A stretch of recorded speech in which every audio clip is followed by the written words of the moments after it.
best downward spirals with the subway. If we stay as smart, as disciplined as we've been for the past 100 days, we will be fine.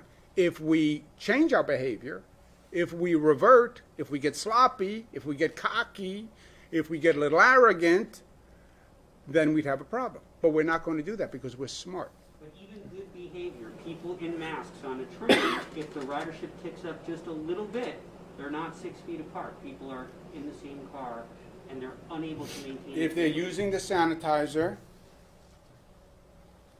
they're using the masks, it will be okay. Governor, the state is taking the lead now in terms of passing police reform. Excuse me one second. If we're going to have a problem, the variable here is, did the protests have an effect? I don't know. And I don't want to speculate. That's why I'm asking them to actually get tests. But we'll have the masks for all essential workers, and if we keep the discipline and the intelligence, we'll be fine. I'm sorry, Zach. No, the state finally taking the lead, passing these bills, as you know, some of which have been bottled up for many years, but they've been available. They're now actually going to pass them probably by Wednesday, I'm told. Do you think the department itself has to do its own internal reforms? Would you like to see changes within the NYPD itself to go a step further? And do you think the current leadership team there is up to doing that? Look, mayors run their local police departments.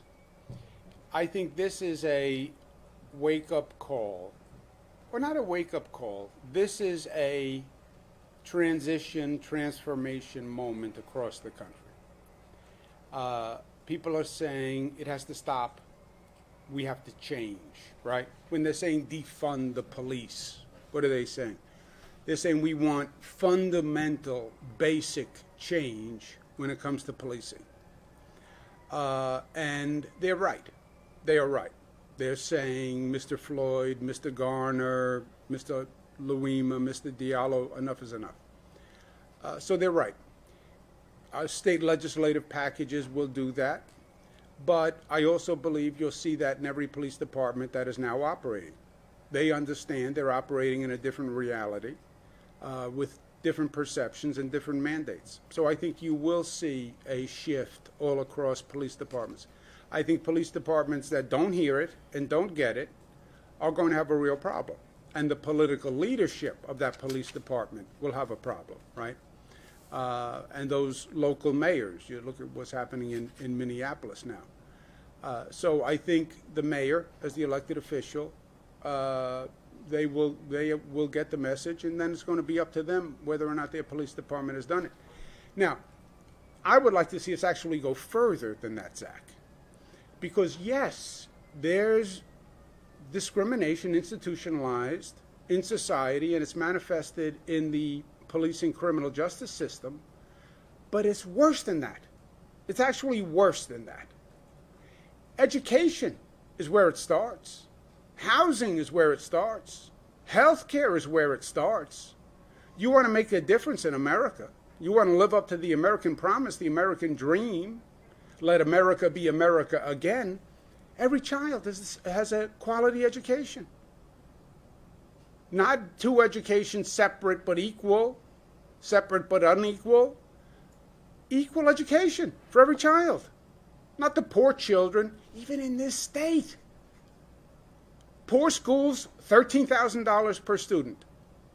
Rich schools, $36,000 per student. How? How? Equal opportunity. We have equal opportunity. Oh, really? My child starts out $13,000 for education. Your child starts out $36,000 for education. My child comes from a poor zip code, less social services, more problems in the community, often more problems in the household, and that child gets less education and less services. Equal opportunity. No. And look, we have been talking about this for decades. And that's where it starts. And the fundamental insanity, you're spending $50,000 a year on a prison cell. It's more than the tuition in Harvard University. I mean, how long have we been talking about this? It's a reverse set of priorities. I want to ask you about police reform and mainly how the police unions factor into that. Do you view the police unions as being more of a, making it more difficult, hindering police reform? Look, every union argues the interest of their employees, their workforce, right? When you go to make education reform, you hear from the teachers union. When you go to reform the mental health system, you hear from CSEA, right? When you go to reform government, you hear from PEF. You go to reform construction labor, you hear from the construction and labor unions. So they're arguing from their employees' point of view. I understand that. 50A, police unions are saying if you release personnel records, you may jeopardize their privacy. That's a point. And the bill has privacy protection in it. But my point on 50A, which I know the police unions are not happy about, look, all it's doing is reversing an exemption on police records. So now a police employee, police officer, is like a school teacher, is like a DC-37 worker, is like a CSEA worker. It's just parity and equality with every other public employee. It's nothing punitive to police. You know, they're saying, well, in that file, it will release just complaints. If I just sent a complaint letter about a police officer, it'll be released. Yes. But if I sent a complaint letter about a toll taker, if I sent a complaint letter about a school teacher, it's going to be released. So it's just fairness and equity across the board. What would you say about other unions across the country, not just in New York, not just tethered to 50A? Do you think that sort of reverberates through other unions? Do you think other unions pose any sort of difficulty, or is there a role for them in police reform? Well, of course there's a role in police reform for the unions. And I think the unions will bring the perspective of the police officer to the table, as they should, because when you make any decision, when you're going through reform, you want to make sure you understand all the issues and all the perspectives and then pick the right path. But everybody has a perspective here, right? Everybody has an interest. So listen to all voices and pick the right, just path. Now, this is a hyper emotional issue. I get that. But, and people have very strong opinions, but that's the art form of government, right? We passed gun safety reform. We had thousands of protesters. I had hundreds of death threats on gun safety.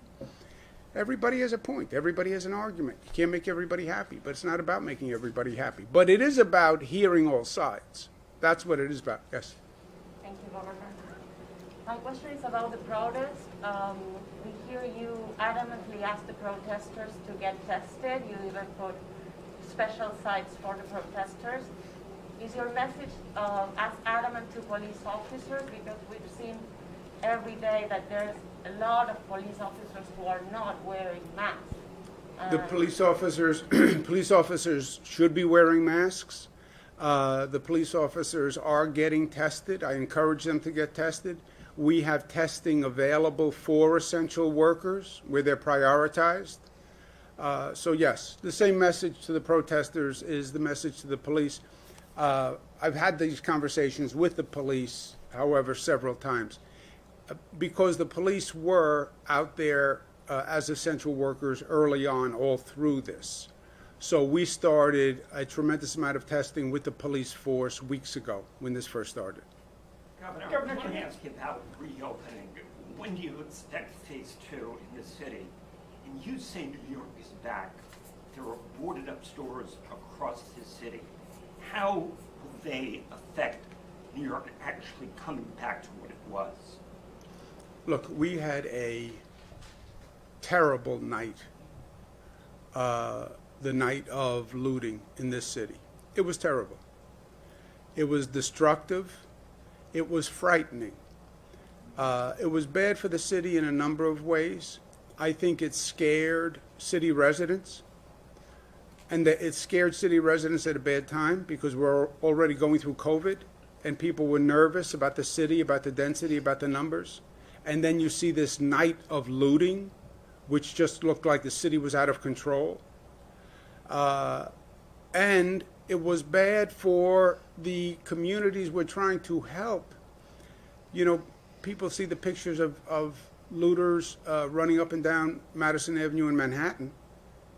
There weren't as many pictures, but there was just as much activity in the Bronx and in Brooklyn and in Queens, destroying mom and pop businesses that are struggling on a good day, destroying businesses that are providing needed services to poor communities.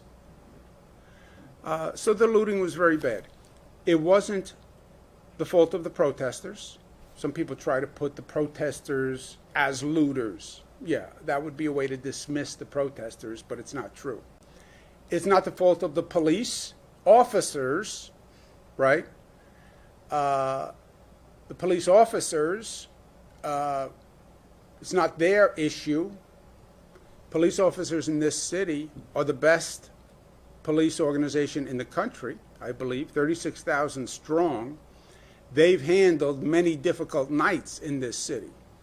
I said it was the management of the police. It was the management and the deployment. You have to have enough police deployed. I don't send state police somewhere unless I have enough state police to do the job. Otherwise, it's dangerous for everyone. So I said it was about the management and deployment. It wasn't the protesters. It wasn't the police officers themselves. But it's over. It was a bad night. I took action. The mayor took action. It's over.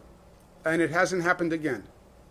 And the protests have been largely peaceful. There's been some issues. But there's been no looting, right? There's protesters and the issues around protesters, and then there's looting. There has been no looting. So the boarded up stores from the looting, that was one night. It was arrested. It stopped. It's over. Governor, that fear, that lingering fear, impacts a comeback, a full comeback. I think the looting was one night. It was a bad night, but it was one night, right? And I think New Yorkers know how to calibrate this. And look, also, you know, honesty works, right? You can't get away with inauthenticity in this city. It was a bad night. Bad 2 nights. There was some looting, actually, 2 nights. Yeah, it was bad. But I said it was bad. And I said it had to stop, and it had to stop now. And it was a management deployment issue of the police. And the management acted differently, and the deployment was different. And it stopped. So it wasn't good, but I think it was addressed honestly. It was addressed effectively. And over the past several nights, we haven't seen any looting. So I think New Yorkers are past that. Governor, can you tell us about your evolution of thinking on 50A? You've in the past somewhat resisted calls to reform or repeal or amend it. I asked you a question about this about a week ago, and you weren't obviously nowhere near as definitive as you are today and in the last couple of days. So tell me what it's taken to get you What did I say to you when you asked me the first time? I said, there's no need to change 50A because 50A does not do what the local governments say that it does. That's true. Remember, New York City used to release the disciplinary records. They released them. Then they stopped. When they stopped, they said, oh, it's illegal because of 50A. No, because 50A was in existence when you released them. Well, how did you release them if 50A stopped you? But you're thinking, so that's a very good paraphrase of what you said. Yes. But, And then I sent the council's letter saying 50A doesn't stop you. But it was clear that they're not going to do it. Do I believe 50A is a straw man for local governments? Yes. But even as a straw man, okay, we'll knock it down as a straw man. Governor, two on the MTA. When Ask you- Jano a tough question. Yeah, well, this one's for you. When It are you never going works. to send the mayor's board appointees or nominees to the As Senate? soon as the Senate starts taking up confirmations, I'll send them. Okay, so you're intending to do that in the coming month, week? What's the time? Yeah, as soon as they take up confirmations. Confirmations are a different function for the state Senate. But as soon as they start confirming, I'll send them. I have a batch of confirmations that are backed up. And then de Blasio today announced 20 miles of bus lanes. MTA has called for 60 miles. When it comes to reopening and seizing the moment on the city streets like other cities across the world have done, do you think that the mayor is doing enough? Do you think city officials are doing enough to not just get buses moving, but open up spaces for restaurants and really reform the way that the street space looks in the city? Well, look, you're factually right. The MTA estimated and requested 60 miles of bus lanes. I haven't heard the mayor's announcement.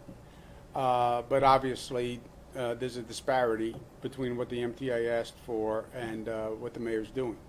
You want to comment on that? No, I think from the MTA standpoint, 20 miles is a step. 20 miles of bus lanes is a step in the right direction. But we asked for 60 for a reason, which is that we really want to speed service so everybody can get more frequent service and we can accommodate the growth as the governor sets the economy back in motion, and to maintain social distance to the extent possible. And then if I may, you announced that Jano's team is accelerating a lot of projects at the MTA, but the whole capital plan that we're entering hinges on congestion pricing. Is there any update on that and whether or not we're going to move that across the finish line this year? Who's we? You. Paleface. The federal government has to approve the congestion pricing plan. I have spoken to the federal government about it. MTA has spoken to the federal government about it. The MTA has not approved the congestion pricing plan. Why not? You'd have to ask the federal government. I don't believe they have a bona fide reason. But why haven't they approved congestion pricing? I have no idea. Why haven't they approved the cross-Hudson tunnels? Why haven't they approved the air train from LaGuardia? Why haven't they approved the extension of the 2nd Avenue subway to 125th Street? Why did they pass SALT, which penalized New Yorkers and increased the taxes of New Yorkers, who were already contributing more to the federal government than anyone else? I don't know. Okay, guys, thank you. I'm going to work.